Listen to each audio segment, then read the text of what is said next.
A crise econômica iniciada em 2014 arrastou diversos setores da economia para o buraco, mas poucos foram tão afetados como o de construção. Muitas empresas quebraram ao longo do caminho e as que estão no mercado passaram por uma enorme dificuldade. As que chegaram até aqui têm muita história para contar. Dani Muscati, presidente da construtora Iven, vai falar para a gente como a companhia tem atravessado esse longo período de turbulência no mercado e quais os planos para voltar a crescer. Dani, muito obrigado por ter vindo aqui ao Moeda Forte, nos estúdios da B3. É um prazer recebê-lo.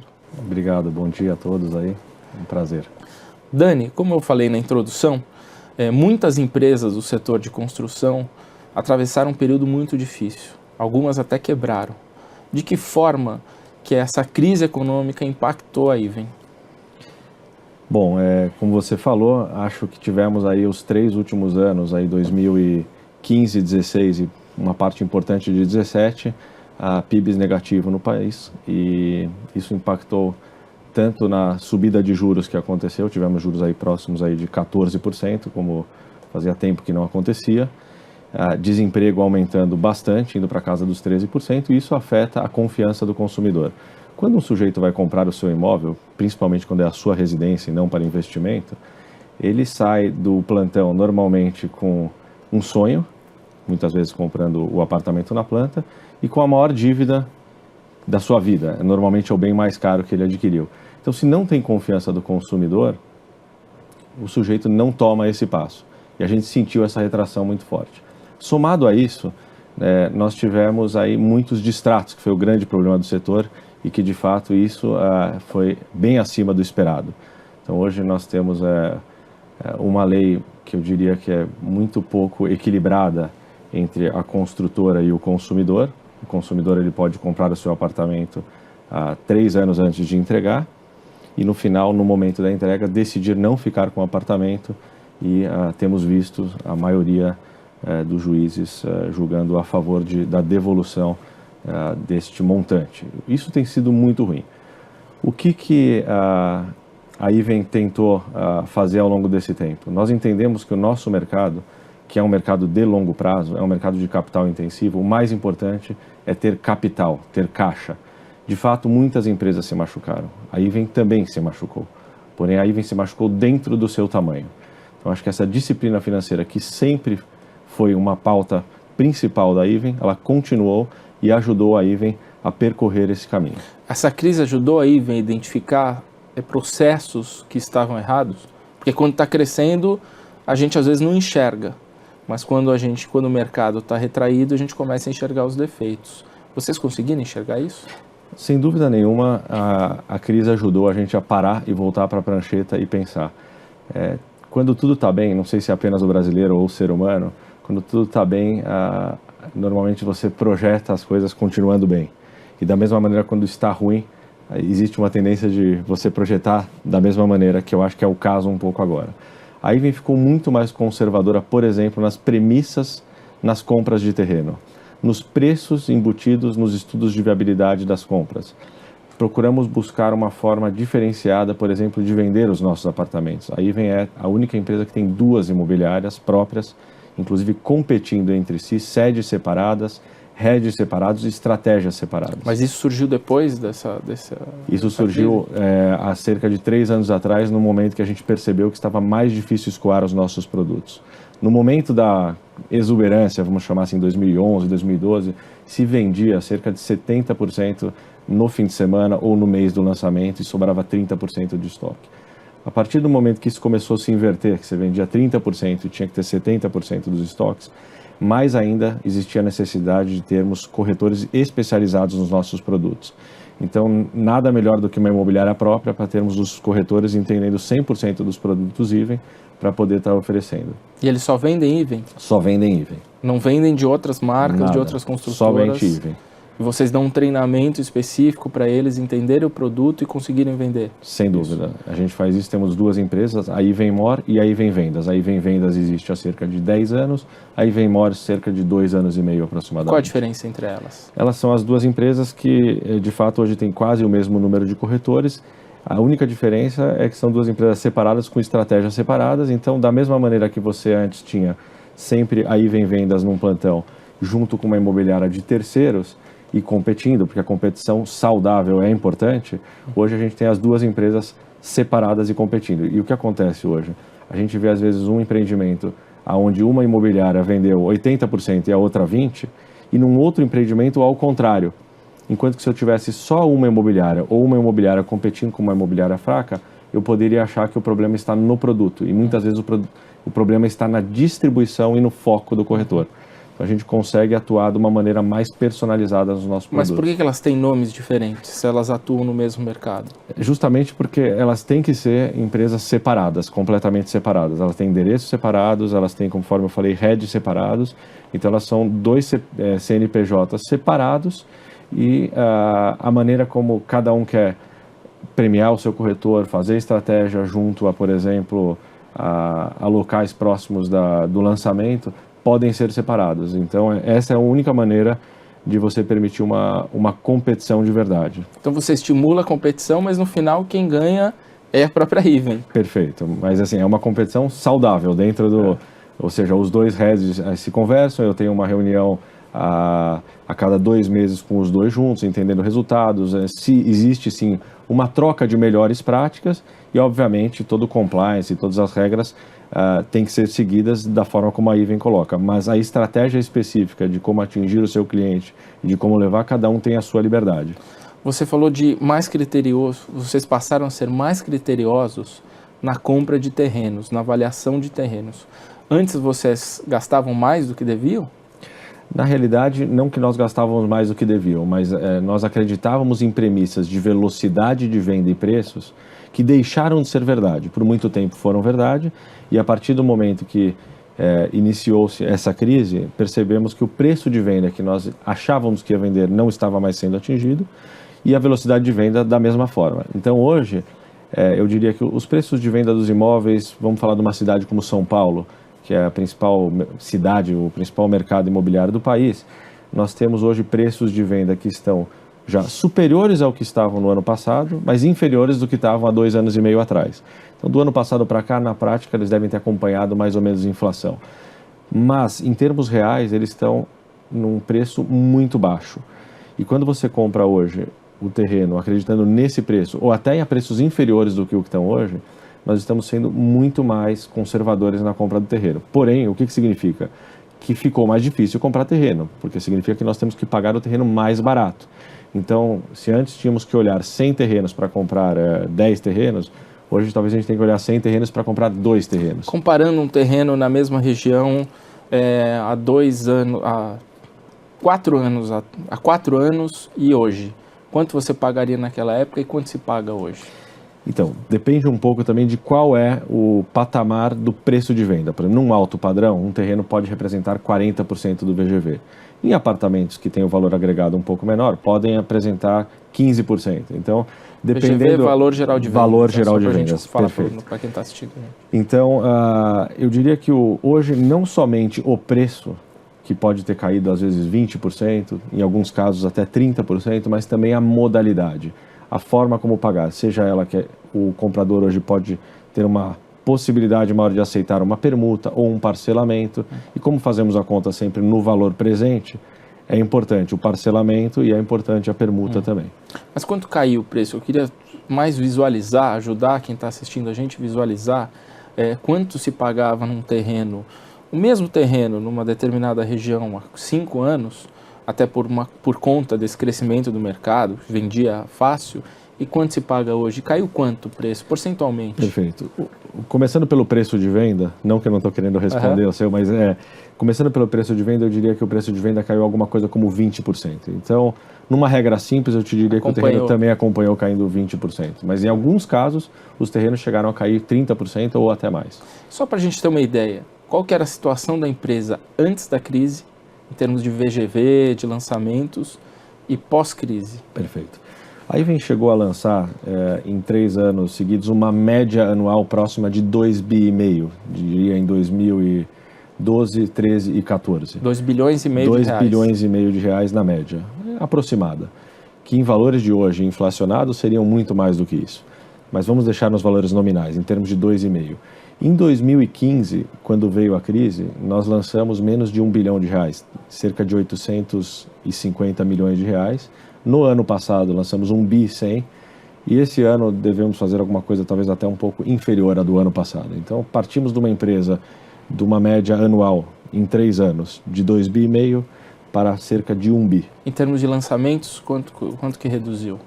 Em volume de número de empreendimentos? De empreendimentos, isso. Nesse caso, às vezes não tem uma correlação tão grande, mas um VGV médio é em cerca de 100 milhões. Então a gente poderia dizer numa média de 25 para uma média de 10. 25 a 10 por ano. É. E você consegue enxergar aí um cenário que volte a ser o que era lá atrás? Muito importante a tua pergunta. Como que a Iven está olhando o para frente? Nós temos um tripé muito importante que seria... Nós acreditávamos, quando fizemos o nosso planejamento estratégico de 5 anos, no início de 2016, final de 2015, que teríamos 2 anos mais difíceis, 16 e 17, como de fato foram, e acreditávamos lá atrás que os próximos 3 anos, que seriam 18, 19 e 20, seriam anos melhores. Entendendo um pouco de crescimento, taxa de juros, as coisas aconteceram mais ou menos da forma como esperávamos, não exatamente pelas mesmas razões, mas acabaram acontecendo dessa forma. E naquele momento a gente falou, como que a gente vai se preparar nesses 2 anos do ano de 16 e 17 para chegar em 2018 e poder coletar uma eventual volta de mercado? 3 coisas seriam importantes. Primeiro, a disciplina financeira, ser uma empresa AAA de crédito, uma empresa de fato que os bancos estivessem olhando um balanço sólido, uma solidez financeira e quisessem trabalhar com a nossa empresa. O resultado está esse ano, estamos gerando já nos 9 primeiros meses do ano, quase 220 milhões de reais de caixa, que é um recorde de geração de caixa. Número 2, as pessoas corretas e investindo nas pessoas. A crise trouxe uma redução de pessoas. Reduziu quanto? Nós, desde 2015, nós reduzimos cerca de 35% o número de pessoas e em valor, inclusive, um pouco mais. Ou seja, saíram da empresa mais pessoas do topo do que da média, eu diria. Foi muito dolorido para a empresa. A empresa, ela tem que ter o seu tamanho ideal. Mas a gente sempre diz o seguinte, se comparando a empresa como um avião que cabe 100 pessoas, se tiver 120 pessoas, é melhor tirar as 20 pessoas para que o avião seja forte e seja muito bom e faça a sua viagem com tranquilidade com as 100 pessoas. Então, para quem estiver na empresa, poder investir nas competências dessas pessoas, que as pessoas possam ter um futuro, uma carreira e enxergarem isso. Então, pessoas é o segundo pilar. E terceiro, os negócios. Hoje, se a gente não tiver um bom banco de terrenos, não temos bons negócios e é aí que nasce tudo. Então, de fato, nós temos hoje um land bank de aproximadamente valor geral de vendas de 6 bilhões de reais, um pouco mais de 50% concentrados em São Paulo, seguido pelo Rio Grande do Sul e um pouco no Rio de Janeiro. Esses negócios são negócios que nós acreditamos serem muito bons porque tem o produto encaixado no preço certo. Só dando um exemplo, nesse ano nós lançamos um pouco menos de 900, nós lançamos cerca de 700 milhões de reais parte Iven, um pouco mais do que isso contando sócios. E temos os produtos com 50% vendidos, o que significa que o nosso comprador está indo no plantão, está fazendo a lição de casa e está comprando se o produto está encaixado. Então, nosso Land Bank, nós acreditamos que os produtos são encaixados, têm o preço certo. Estamos fazendo algo desde a crise, que nós vamos continuar fazendo quando o mercado melhorar também, que é testando o mercado, colocando o produto para venda e uma vez atingindo a performance de venda desejada, ele vai dar um sinal verde para continuarmos lançando. Ou seja, lança um, foi bem, lança outro. Lança outro. Obviamente que também tem que olhar a velocidade de venda do nosso estoque. Mas se você seguir desta forma e lançar bem e vender bem, você gera menos estoque também e você produz esse equilíbrio. Então, o mais importante é ter essas 3 coisas e especificamente em lançamento ter o produto certo. Nós aproveitamos esse momento da crise e ao longo desse período, principalmente nos últimos 12 meses, compramos vários terrenos, a maioria deles em permuta. A permuta te permite também ter uma maleabilidade maior de momento de lançamento. Se você não for lançar agora e esperar um pouco mais, se você comprou em permuta, isso machuca menos, então isso é bom. E temos produtos encaixados no preço certo. Então, vocês, respondendo minha pergunta, vocês enxergam aí voltar aquele patamar nos próximos anos? 2,5 bi, e principalmente pensando em dias de hoje que o valor seria muito maior, não. Acho que teríamos que ter alguns anos de bons mercados para de fato isso estar acontecendo. Mas, sem dúvida nenhuma, um patamar maior do que 1 bi e não necessariamente 2,5 bi. Alguma coisa entre uma coisa e outra. E, obviamente, não precisando tomar essa decisão agora, né? Se de fato nós estivermos colocando os produtos, entregando e vendendo, importante saber que a Iven tem essa capacidade. Mas importante também saber que nós não necessitamos do volume de 2,5 bi para atingir o nosso planejamento e, por fim, a rentabilidade desejada para a empresa. Tá ok. Muito obrigado, Dani. Obrigado. E no próximo bloco conversaremos sobre a estrutura da companhia. Olá, tudo bem? Direto dos estúdios da B3, eu sou Carlos Sambrana e converso com Dani Muscati, presidente da construtora Iven, sobre a estrutura da companhia. Dani, a Iven, a gente falou no último bloco sobre os impactos da crise para a Iven e de como ela foi mudando ao longo desses últimos 3 anos diante das dificuldades. Eu gostaria de falar um pouquinho agora sobre a atuação da empresa. Vocês atuam em São Paulo, Rio de Janeiro, Rio Grande do Sul, Minas Gerais, 4 estados. De que forma isso vocês conseguem ter foco em cada região? Porque cada região trabalha de um jeito, cada consumidor, cada mercado tem um gosto diferente. Vocês não acabam perdendo foco trabalhando em vários estados? Uma excelente pergunta, me lembrou do nosso planejamento estratégico de 2008, quando nós sentamos e naquela época ainda tínhamos prospectado terrenos em mais 2 outras regiões e estava muito famoso a expansão regional, as empresas colocarem bandeirinha no Brasil inteiro. Então, de fato, às vezes uma empresa era grande pela soma dos estados, mas a gente não pode esquecer que o mercado imobiliário é um mercado muito regional. Você ser primeiro lugar numa cidade e chegar numa outra cidade não diz nada isso. Você não tem vantagem nenhuma. Então, naquele momento, nós definimos que gostaríamos de estar apenas em 3 estados, que era São Paulo, Rio de Janeiro e Rio Grande do Sul. De fato, você citou Minas Gerais, nós estivemos em Minas Gerais, lançamos um volume considerável, mas o último empreendimento nós entregamos há cerca de 4 anos. Então, hoje a Iven, ela não está mais em Minas Gerais, nós temos um escritório, prestamos assistência técnica, porque é muito fácil e rápido você entrar no estado, mas muito complicado e custoso você sair. Você tem que prestar assistência técnica, as garantias, todas as nossas obrigações. Então, hoje nós estamos nesses 3 estados, São Paulo, Rio Grande do Sul e Rio de Janeiro, especificamente nesta ordem. São Paulo é a maior praça, para nós, seguidos pelo Rio Grande do Sul, e Rio de Janeiro em terceiro lugar. E vocês saíram de Minas por quê? Nós saímos de Minas por perceber, de fato, que ele tirava muito o nosso foco sem dar o retorno desejado.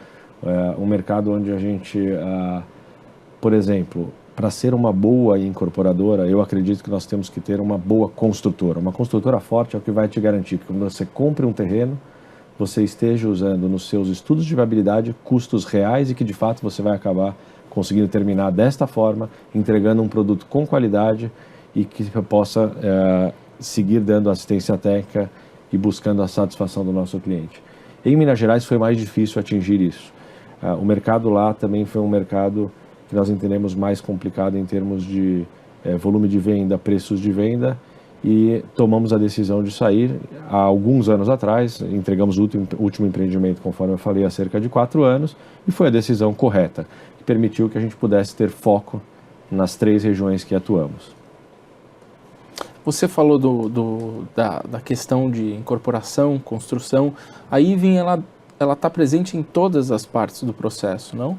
Sim, sem dúvida nenhuma. Acho que E não são todas as empresas do setor que fazem isso, desde a compra de incorporação, construção, a venda, enfim, todo o processo vocês Perfeito. estão presentes. A gente é 100% verticalizado, eu diria. Então, eu acho muito importante a gente dominar todas as partes do processo. Então, o que é a incorporação e construção? Muita gente às vezes confunde, né?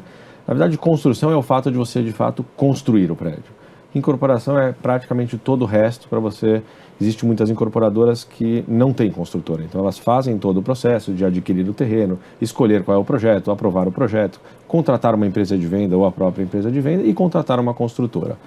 Conforme eu falei, eu acho que para você ser uma incorporadora forte, é importante ter uma construtora forte? Por várias razões, porque a construtora forte, ao longo dos anos, nós entregamos mais de 250 torres nos últimos 10 anos. Isso traz para a gente um conhecimento e um banco de dados que nos ajuda a fazer um novo projeto, entender também o que o consumidor quer, o que deu certo, o que não deu certo, como usar, como aprender com os nossos erros. Então hoje a gente tem, desde a prospecção do terreno, que é onde começa, a escolher o produto e fazer o produto correto, usar os projetistas, que nós usamos também terceirizado, mas é tudo feito dentro de casa, e aí junto com a equipe da construtora já começa uma interação. Contratar uma empresa de venda, que no caso somos as nossas mesmas, a Iven Vendas e a Iven Mora, uma empresa 100% Iven. Lançar, fazer todo o processo de aprovação, vender, construir, entregar, repassar. O nosso ciclo, quando a gente é rápido entre comprar o terreno, aprovar, fazer tudo isso que eu falei, repassar e receber os recursos, demora entre 5 e 6 anos. Então é um ciclo que seguramente ao longo desses 5, 6 anos você vai passar por uma volatilidade da economia. Então você tendo o domínio de todos os processos, você tira um pouco dessa incerteza e da volatilidade. Vocês têm também duas marcas diferentes, Iven e Open. Quais são as diferenças entre essas marcas? E eu queria que você me falasse um pouco do perfil do imóvel que vocês vendem, os valores, a partir de quanto e até quanto. Perfeito. Basicamente a marca Open ela é utilizada para um segmento que a gente tem de 2 e 3 dormitórios, muitas vezes usando uma alvenaria estrutural, que é uma outra metodologia de construção. Seria uma marca mais popular? Seria uma marca mais acessível. Mais acessível, eu diria. Então, esses apartamentos, normalmente, eles têm de 2 e 3 dormitórios, compacto, na média com 45 e 60 metros, com preços de venda oscilando entre 6 e 7 mil reais.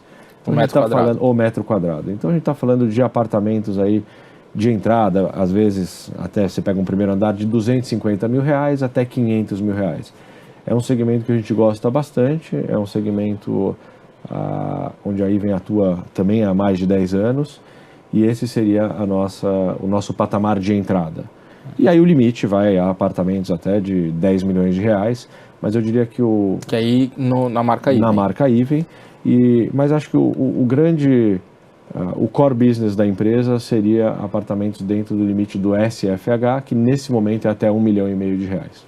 Do teu negócio, quantos por cento são Open? Quantos por cento Iven? Isso também que representa cada... Isso acaba variando também de ano para ano, porque como nós não somos uma fábrica, por exemplo, que nem uma fábrica de Coca-Cola, que você sabe que você vai fabricar sempre o mesmo ingrediente, vai comprar latinha daqui, vai comprar a garrafa dali, nós somos uma empresa que nós temos que nos reinventar sempre. Então, quando você chega a um terreno, eu tenho que entender se essa equação do terreno ela é boa. Então, às vezes chega um terreno para alto padrão e um terreno para a linha Open.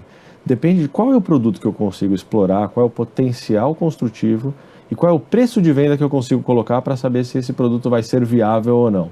Então, por exemplo, os últimos terrenos que nós compramos nos últimos 12 meses tiveram poucos terrenos Open. Mas os terrenos Opens que a gente conseguiu comprar foram terrenos que a gente acredita que vão ser muito bons. Então, é difícil de te responder exatamente essa pergunta. Na média dos últimos 3 anos, eu diria que cerca de 20%, 25% foram empreendimentos Open. E os 75% restantes da Iven. Vocês já pensaram em entrar em Minha Casa Minha Vida? Se interessaram pelo mercado? Ou por que não entraram? Esporadicamente, nós fizemos no passado 2 empreendimentos no Rio de Janeiro com um parceiro. O Minha Casa Minha Vida, apesar de parecer ser a mesma coisa, que é comprar um terreno, construir, repassar, é muito diferente. Porque a maneira como você compra o terreno é diferente, a metodologia construtiva é diferente e principalmente a forma como você vende é diferente. A relação com os bancos públicos, com a Caixa, o Banco do Brasil também atua. Então nós simplesmente entendemos que a nossa estratégia é fazer muito bem aquilo que fazemos. Então nesse momento nós não temos interesse de estar entrando. O mercado do Minha Casa Minha Vida nos últimos anos sofreu muito menos por questão dos distratos, ele não teve os distratos, então de fato foi muito bom nos últimos 3 anos. O que não significa que daqui para frente o nosso mercado, com a retomada da economia, do emprego, da confiança, não tenha uma inversão. A grande questão é que sim, tem muitas empresas que fazem muito bem Minha Casa Minha Vida e nós decidimos fazer muito bem aquilo que fazemos e deixar para as outras empresas que sabem fazer isso. E entrar em outros segmentos, como escritórios, prédios comerciais, vocês têm atuado nessas áreas? Nós também já fizemos aí no passado escritórios, salinhas, lajes comerciais e oportunisticamente existem alguns empreendimentos mixed-use que nós entramos. Vou dar como exemplo uma linha de produtos que nós fazemos no Sul, através da nossa joint venture da Melnick Even lá no Sul, principalmente focada em Porto Alegre, que é uma linha chamada o Hub da Saúde. Nós fizemos o seguinte, nós trouxemos como âncora um hospital, no caso o Hospital Moinhos de Vento, onde ele tem um hospital de baixa complexidade, ou um laboratório, mas é como se fosse um selo de referência para o produto. Compramos e já identificamos 6 terrenos ao longo da cidade de Porto Alegre, com um número de habitantes que vai fazer uso deste empreendimento, e neste caso nós temos nesse mixed use consultórios, escritórios, até hotéis. Tivemos 2 lançamentos, o primeiro foi na região de Canoas há 2 anos atrás, um empreendimento muito grande, que está praticamente com 100% vendido, foi um sucesso de vendas, e recentemente nós lançamos o empreendimento Linked, também em Porto Alegre, com sucesso de vendas também, 95% vendido em apenas um mês. Então, normalmente não fazemos isso, mas o que não significa que não exploraremos boas oportunidades, e acho que a criatividade da incorporação está aí, em tentar buscar isso. Em um dos empreendimentos, por exemplo, nós vamos construir uma rede de lojas, uma espécie de shopping centers, onde a Even ela simplesmente está prestando o serviço de construção, mas para aquele comprador que vai adquirir um imóvel, ele tem essa comodidade. Então você faz um complexo de mixed use, onde de fato quem vai estar lá, porque também tem um residencial, vai estar podendo lançar a mão desse produto. Vocês criam um residencial também ao redor desse produto. Perfeito.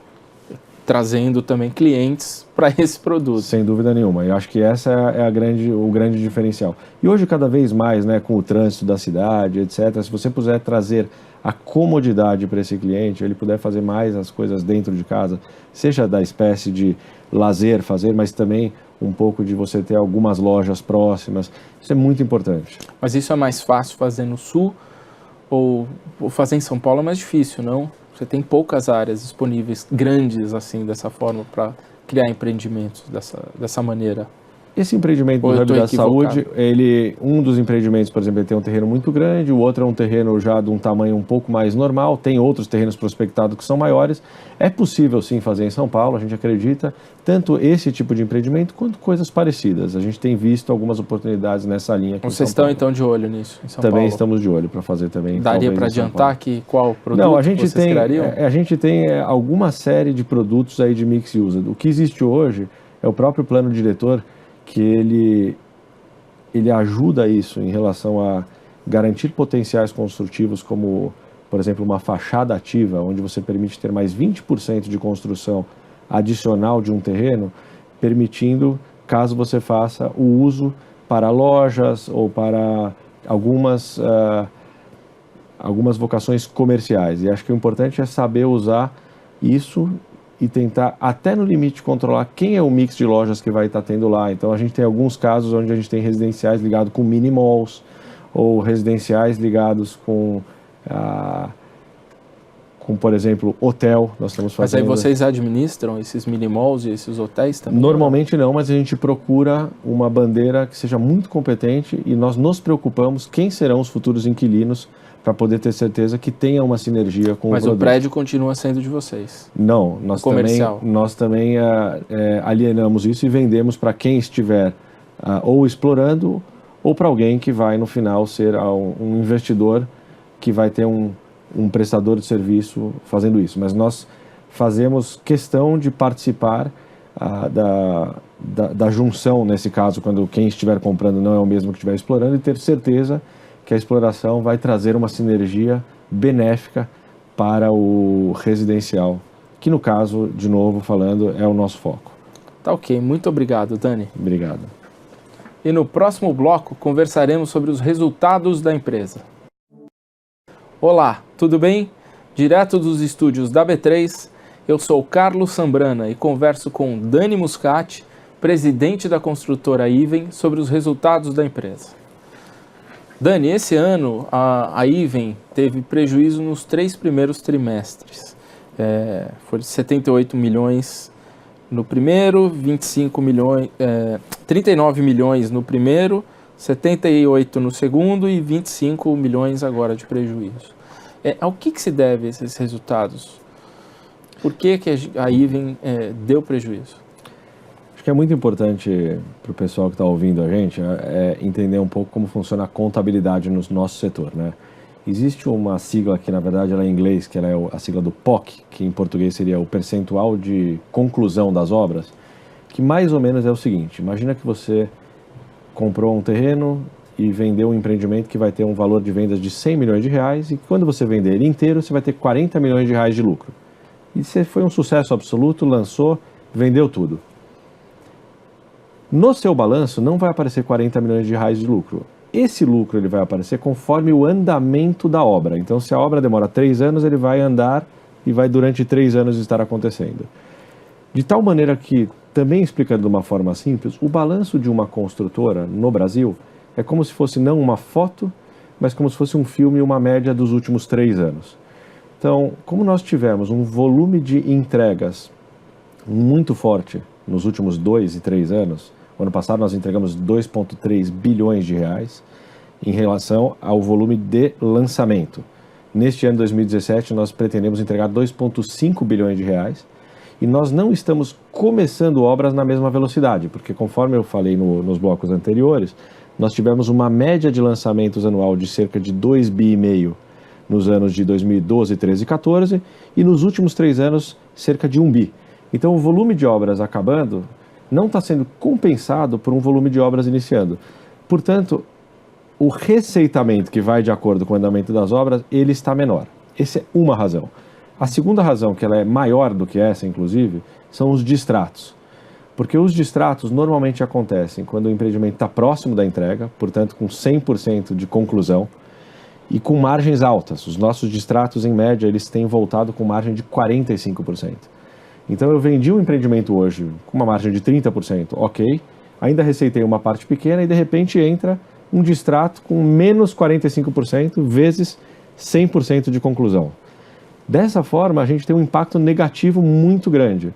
Isso já era esperado. Então, o prejuízo contábil nesse ano, ele já era esperado, mas algo que foi muito positivo e bem-vindo é a geração de caixa. Nós geramos nos 9 primeiros meses desse ano 220 milhões de reais, que é um recorde de geração de caixa para a companhia. E ao longo do próximo trimestre, esse 4º trimestre que estamos vivendo, a nossa expectativa é que continuemos gerando caixa. Então, de certa maneira, se você for olhar as próprias ações da companhia que tiveram uma repercussão positiva mesmo com prejuízo, é porque o mercado entende essa questão, que a empresa já está melhorando, porém isso vai demorar um pouco para aparecer nos números. As ações subiram quanto esse ano? As ações subiram esse ano cerca de 40%. E quando que volta ao azul? A expectativa da empresa, sempre entendendo assim, o volume de distratos, ainda é considerável. O volume de distratos esse ano, o ano passado, nós entregamos 2,3 bilhões de reais, e nós tivemos de distratos cerca de 600 milhões de reais. Existe uma correlação muito grande do volume de entrega com o volume de distratos. Esse ano nós vamos entregar mais do que o ano passado, 2,5 bi, cerca de 10% acima do ano passado. De quantos empreendimentos, Dani? Na média deve dar alguma coisa como entre 25, talvez perto de 30 empreendimentos. E quanto será distratado? Mas o volume de distratos, apesar de ter 10% a mais de entrega, o volume esperado de distratos para esse ano é menor do que o do ano passado. Percentualmente do que vocês entregam, quanto é distratado, geralmente? Olha, o ano passado nós entregamos 600 milhões e nós distratamos... 600 milhões? No ano passado, vamos voltar então. Vocês entregaram... No ano passado nós entregamos 2,3 bi e distratamos 600 milhões de reais. Então, alguma coisa aí próxima de 23%, 25%. Esse ano nós temos a expectativa de entregar 2,5 bi e distratar próximo de 500 milhões. Então, seria 20%, uma redução em relação à entrega. O volume de distratos é concentrado na entrega, não significa que acontece somente na entrega. Muitos gostam de comparar o volume de distrato em relação ao volume de vendas. Eu não acho que é a melhor correlação, mas em relação a vendas, esse índice também teria sido cerca de 40% ano passado e esse ano vai ficar abaixo de 30%. O que leva ao distrato? Quais são as principais causas do distrato, Dani? Eu acho que são algumas, mas eu diria que a principal causa do distrato é, obviamente, existe todo o momento que o cliente comprou há 3 anos atrás, o que aconteceu com a economia, com a taxa de juros, com a renda dele, com a renda disponível. Muitas vezes ele continua empregado, mas os custos dele aumentaram. Nós tivemos inflações de 10% ao ano ao longo desses anos. Mas o principal fato é que o sujeito comprou um apartamento por 100, vamos dizer, um exemplo hipotético, comprou um apartamento por 100 mil reais, corrigido, esta unidade estaria em 110 mil reais, entre o que ele pagou e o que falta pagar, porque normalmente o cliente ele paga alguma coisa como 30% ao longo da obra e 70% ele assume um financiamento ou quita no momento da entrega. E não só isso, mas mesmo esses 30%, existe uma concentração no momento do final. Então, nesse meu exemplo, 110 mil reais e existiu uma queda do preço real. Então, esse apartamento está sendo vendido por 90 mil reais. Então, o sujeito, ele, como tem essa possibilidade que a lei já existe hoje, algumas jurisprudências que os juízes estão dando ganho de causa para as companhias, mas ainda é muito forte para o consumidor, o sujeito devolve esse apartamento ou, às vezes, pede um desconto. Essa diferença do valor de 90 para 110 que eu dei de exemplo, ela veio diminuindo. Então, por exemplo, as vendas realizadas nos últimos 2 anos já foram realizadas em preços com patamares muito próximos ao que estamos hoje. Então, o principal remédio para o distrato é o mercado ter uma sustentabilidade de preços, ou que suba pelo menos junto com a inflação, e o remédio principal é você vender mais do que distratar. Obviamente que seria muito bem-vinda, e nós, através de entidade de classes, conversando com outros players do mercado, temos tentado, sim,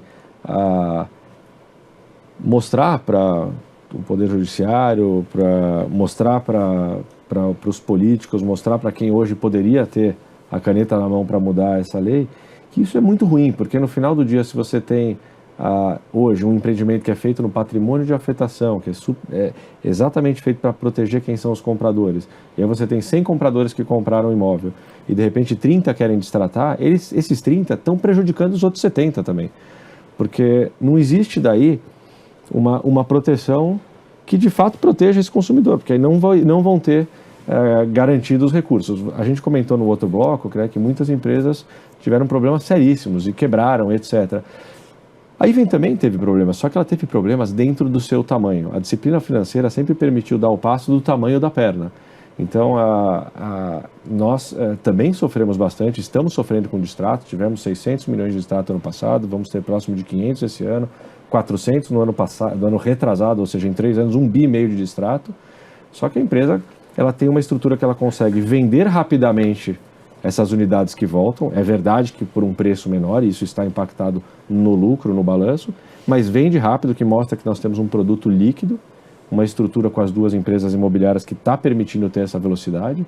Dando um dado para vocês, nós apenas de produto prontos, que normalmente são aqueles que são mais focados no nosso distrato, nós temos uma VSO, que é uma velocidade de venda anualizada, em torno de 60%, ou seja, nós vendemos cerca de 60% de tudo que tínhamos disponível para vender nos últimos 12 meses. Esses distratos geram um estoque de apartamentos. Vocês devem ter um estoque muito alto. Qual é o tamanho do estoque hoje? O nosso estoque hoje é cerca de 2 bilhões de reais, dos quais prontos nós temos próximo de 700 milhões de reais. Isso dá em unidades? Quantas unidades?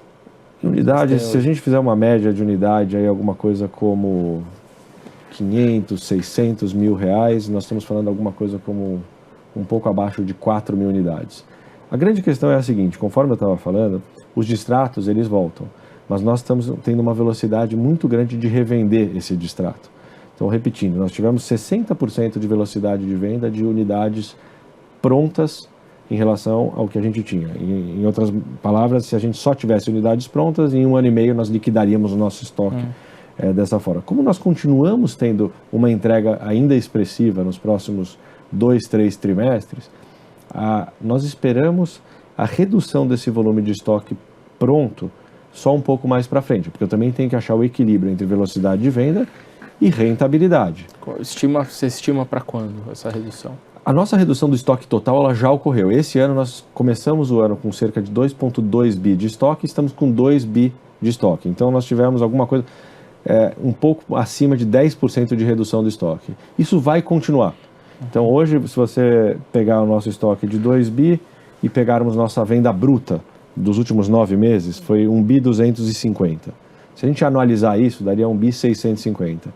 Em outras palavras, de novo, se a gente não lançasse mais nada e continuasse com essa velocidade de venda total, os estoques daí se encerrariam em 14 meses aproximadamente, o que é saudável. O volume de estoque pronto que nós desejamos é menor do que esse, mas achar que isso vai acontecer nos próximos 2, 3 trimestres significa que nós estaríamos jogando fora a rentabilidade. Então, provavelmente, o volume de estoque pronto ele ainda vai demorar cerca de 1 ano para ter uma redução significativa. Mas tem um ponto também, você disse dos distratos, mas também tem um ponto que muitas construtoras também atrasam a entrega dos produtos, a entrega dos empreendimentos. Como é que está essa questão na Iven? Também falamos aí no bloco passado como é muito importante você ter uma construtora para ser uma boa incorporadora. Nós, ao longo desses anos, um ponto que a gente melhorou muito é a nossa tecnologia de construção, a nossa previsibilidade. O prazo de uma obra, que antigamente era de 30 meses, hoje nós fazemos em 24 meses. Então a velocidade da obra é maior. Isso também significa retorno, menos custo fixo, porque se você tem um custo fixo X vezes 30 é uma coisa, vezes 24 é outra. E nós temos entregado consistentemente as obras dentro do prazo ou antecipadamente e ainda abaixo do orçamento. Além disso, a marca registrada da Iven, eu diria que as áreas comuns dos nossos empreendimentos, nós temos estudado cada vez mais aquilo que o nosso cliente dá valor, e as áreas comuns dos empreendimentos ficando prontos agora, com o estoque pronto que eu comentei agora de 700 milhões de reais, uma coisa é o sujeito comprar na planta e olhar uma brochura linda, maravilhosa, feita por uma agência de publicidade. Quando o empreendimento está pronto, não tem mais maquiagem, a gente brinca. Tem que ir lá e ver o que de fato está acontecendo. E o que tem nos ajudado a vender muito são as nossas áreas comuns. Então, a nossa qualidade da nossa obra, as nossas áreas comuns, a nossa pontualidade é algo que tem sido muito positivo nesse momento para a empresa. Tá ok. Muito obrigado, Dani. Obrigado. E no próximo bloco conversaremos sobre inovação. Olá, tudo bem? Direto dos estúdios da B3, eu sou Carlos Sambrana e converso com Dani Muscati, presidente da construtora Iven, sobre inovação. Dani, cada vez mais você tem muitos competidores no mercado e tem que achar um modo de se diferenciar. O que a Iven está fazendo de diferente? O que tem buscado em inovação? Hoje a gente tem essa onda de casas inteligentes, conectividade, enfim. Vocês estão olhando para isso? Perfeito. Eu acho que a inovação, ela participa na nossa cadeia desde o início. Então, desde tentar lançar um produto diferenciado, vou dar um exemplo, nós lançamos no ano passado, tentando nos adaptar ao plano diretor.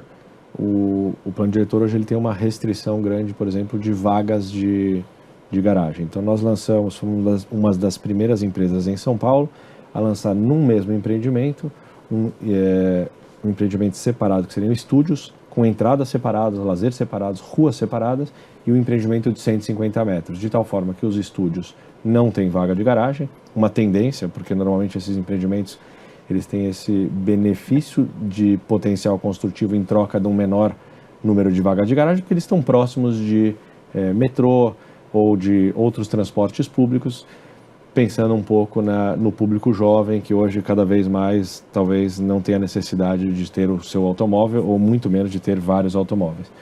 E aí, nesse mesmo empreendimento, fizemos um apartamento de 150 metros, que permitiu ter 2 vagas de garagem, porque no final do dia ele estava pegando a vaga de garagem, vamos chamar assim, emprestada, mas fazendo 2 empreendimentos praticamente separados.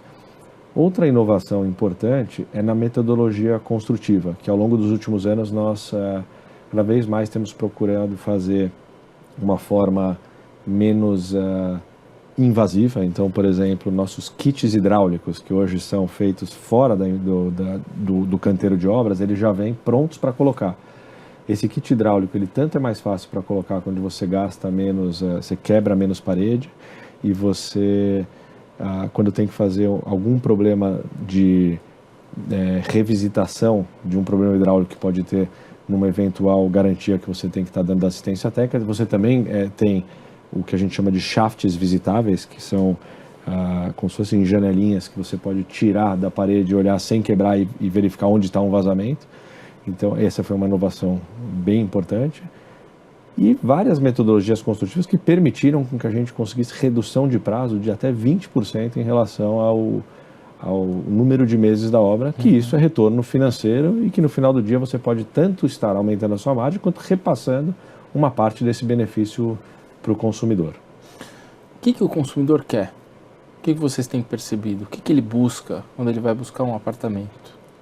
O consumidor hoje é um consumidor muito escolado. Não raro, um consumidor que vem num plantão nosso, ele visitou todo o nosso concorrente, ele sabe exatamente o que ele quer. É um consumidor que muitas vezes a gente tem visto que o casal trabalha, tanto o homem quanto a mulher, então é muito decidido, sabe que está colocando uma parte importante das suas economias. Então o consumidor ele quer um produto bom por um preço bom. Muitas vezes ele aceita uma localização que não é exatamente aquela que ele desejaria, mas para ter um produto que encaixe no seu perfil, seja uma família que tenha filhos, que quer ter uma área comum importante. Então, acho que tão importante quanto ter esse produto encaixado é ter uma rede de corretores que sabe vender e explorar esses benefícios do produto. Então, um outro ponto, misturando a pergunta inicial da inovação, nós fomos a primeira e talvez a única empresa que tem 2 imobiliárias próprias. Então a gente toma um cuidado de ter os nossos produtos nesse momento sendo ofertados em São Paulo, exclusivamente por empresas do Grupo Iven. No Rio de Janeiro e no Rio Grande do Sul nós temos a imobiliária própria, mas também trabalhamos com imobiliária de terceiros. Você tocou no Rio de Janeiro, de que forma que essa situação do Estado impactou a empresa? Vocês têm sentido? O Rio de Janeiro, hoje, das nossas 3 praças, é a praça que a gente tem sentido mais, né?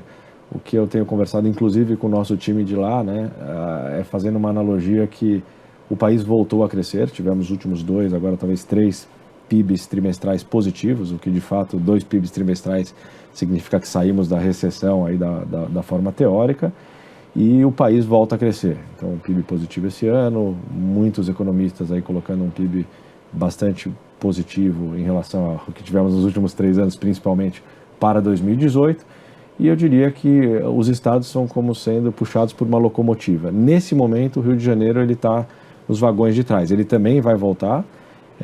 A cidade do Rio de Janeiro, que é especificamente onde a gente atua mais, é a segunda cidade em relação ao número de pessoas, a PIB, etc., mas tem sido muito afetado pelo problema desde lá de trás do óleo e gás, do funcionalismo público, que tem um peso muito grande na cidade.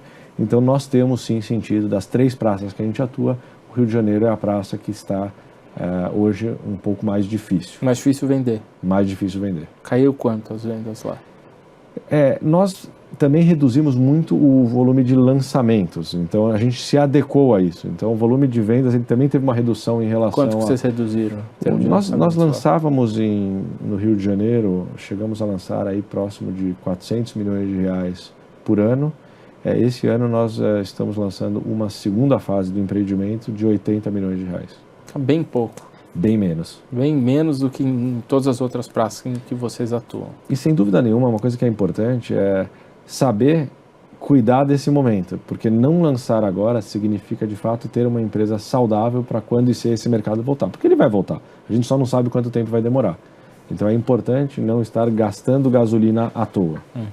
Voltando ao gosto do cliente, ao que o cliente busca, algumas empresas hoje, na onda esse movimento da economia compartilhada, estão criando imóveis onde as pessoas podem compartilhar a cozinha, compartilhar, enfim, várias áreas comuns dos empreendimentos. Vocês pensam em atuar nesse segmento também?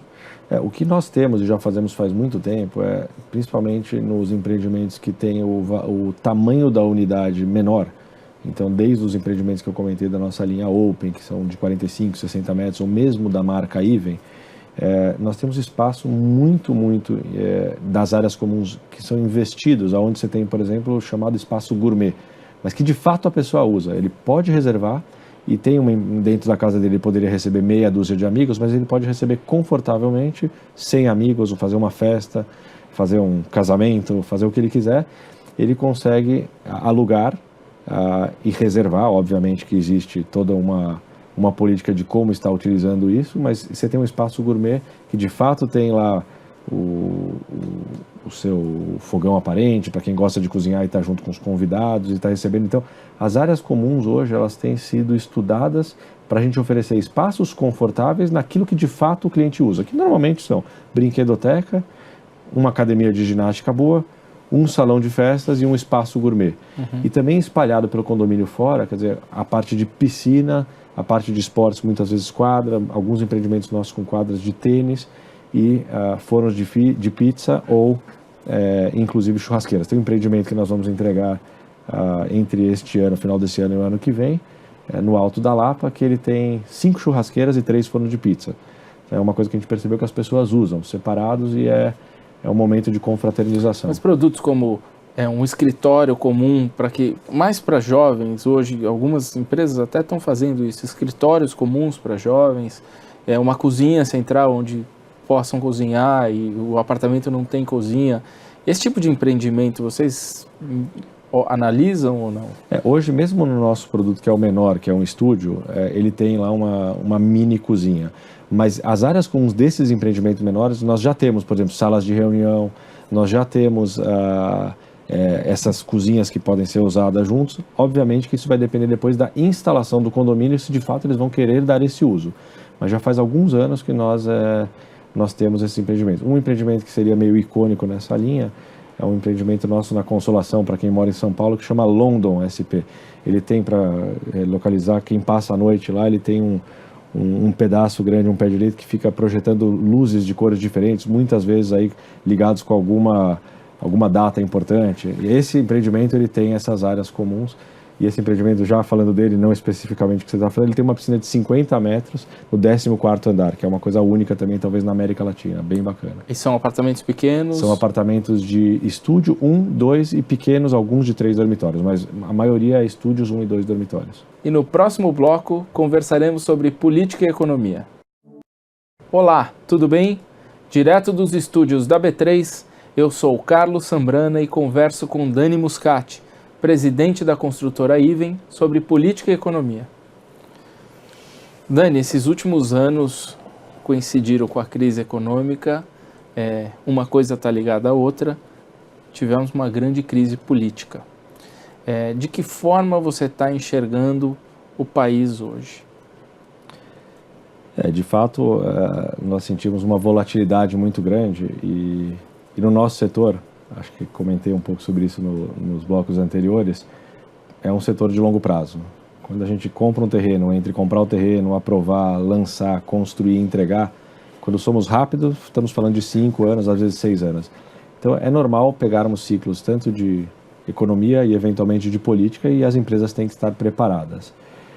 O que eu acho que tem de positivo, saindo um pouco do lado político, acho que a política econômica do país tem conseguido fazer grande parte da sua lição de casa e, nesse ponto, por exemplo, permitir um cenário de estabilidade de juros baixos, com uma expectativa, então, de crescimento sustentável, da volta do emprego e, junto com isso, a volta da confiança do consumidor. Eu acho que isso pode ser muito positivo para várias empresas de vários setores. E a questão política? Você acha que ela descolou da economia?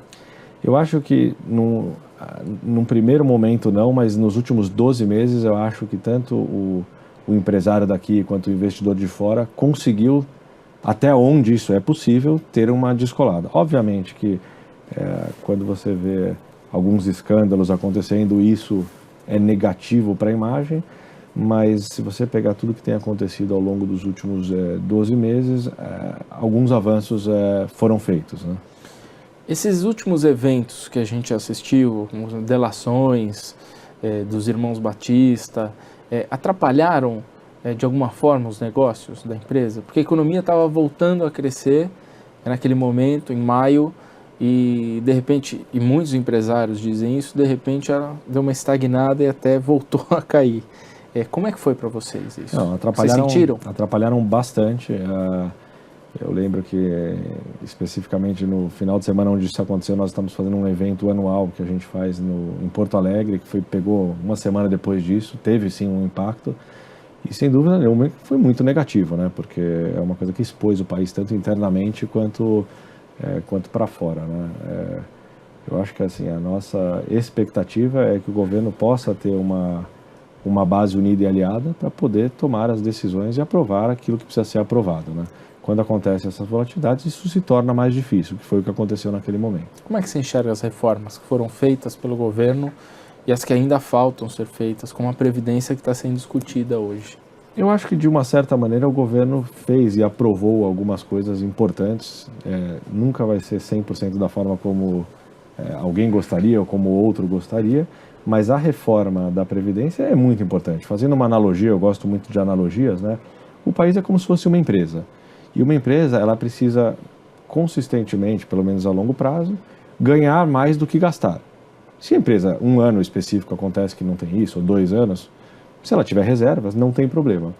Mas da forma como está, e está claramente colocado, que se não fizer a reforma da Previdência, dificilmente o país vai conseguir arrecadar mais do que gastar. Então, eu faço votos com que a gente consiga, o mais rapidamente possível, fazer a reforma da Previdência de uma forma, de fato, como precisa ser feito. Porque, muitas vezes, quem não entende acha que fazer a reforma da Previdência você está tirando um benefício, mas muito pelo contrário. Se não fizer a reforma da Previdência, dificilmente conseguiremos continuar dando esse benefício, porque você vai ter um benefício de alguém que não vai ter o recurso para te dar esse benefício. Mas não é uma reforma que precisa balizar todos, colocar todos no mesmo patamar? Porque existem classes que não estão entrando na reforma. Sem dúvida nenhuma. Isso não é desigual também? Você deve estar falando especificamente aí da parte do público e do privado, por exemplo. Sem dúvida nenhuma. Eu acho que é algo que precisa ser olhado com muito critério. Existem muitas regras, existe um histórico, obviamente que essas coisas não se mudam abruptamente. Muitas vezes você precisa conscientizar, falar, mas acredito que o país tem conseguido fazer isso.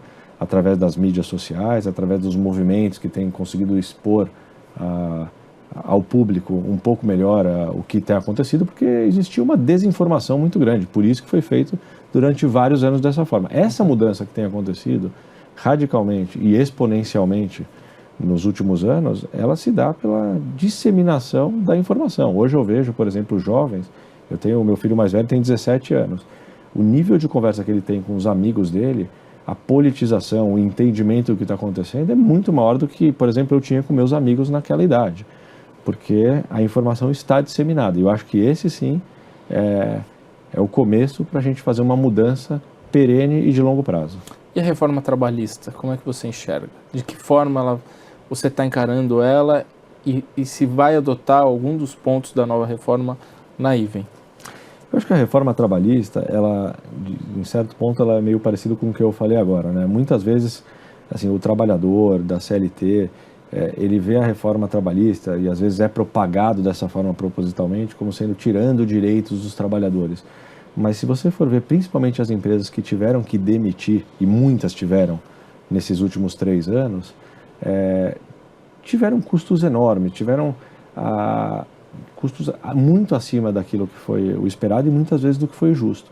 Isso deixaram as empresas machucadas. Numa retomada da economia como está acontecendo agora, a propensão dessas empresas a voltar a empregar é muito menor, porque a empresa ela está ainda traumatizada com eventuais custos que acabaram acontecendo. Então existe uma necessidade sim de proteger o trabalhador, porque afinal do dia o trabalhador ele tem que ter uma garantia, uma certa estabilidade, um certo recurso caso seja dispensado, isso sem dúvida nenhuma, mas existe sim uma necessidade de ter um equilíbrio, porque se não tiver equilibrado, essa conta, muitas vezes você acha que ela cai só sobre o empregador, mas não é verdade, porque o empregador ele vai deixar de contratar E eu acho que a gente pode pegar bons exemplos que existem em outros países e tentar adaptar para cá. Nunca é um copy-paste, como se fala.